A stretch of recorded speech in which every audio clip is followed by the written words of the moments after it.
Türkmenistanyny bu ýyl hem paxta hasylynyň garaşylşyndan pes boljagyny aňladýan maglumatlar gelip goşýar.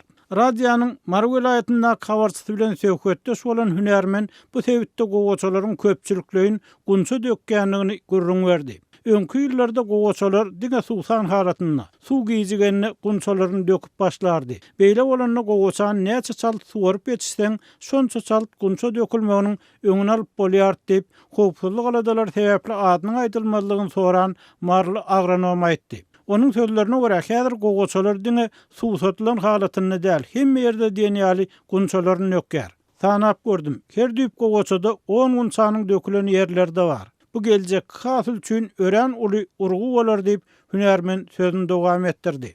Aýdylmagyna görä gowaçalaryň gunçalaryny köpçülikleýin dökmegi bitdegime bilen düşünýärler. Netijede häzir gowaçalary bitlere garşy derman sepip başlapdyrlar.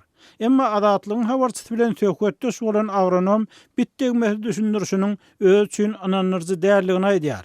Yere gaçan gunçalary ýeke-ýeke elim alyp barlap gördüm. Ýöne ol gunçalaryň hiç birine iýlen ýa deşilen ýerine gözüm düşmedi. Şu sebäpden meniň pikirimçe häzir gowaçalaryň gunçalaryny dökmeginiň anyk sebäbini aýdardan ýer hataplarýarny marly hünärmen aýtdy.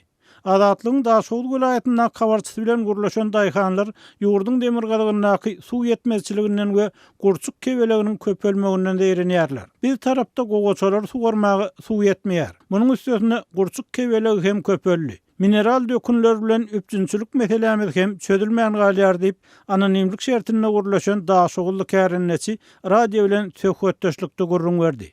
Geçen ýylyň tapawutlykda bu ýyl Türkmenistanyna agarly geldi. Emma yerli synçylar ýurdun regionlarynaky suw deskalaryny zerur bolan ýydak işleriniň edilmeýändigini, döwletiň bu işler üçin ýeterlik terişde göýbermeýändigini aýdýarlar.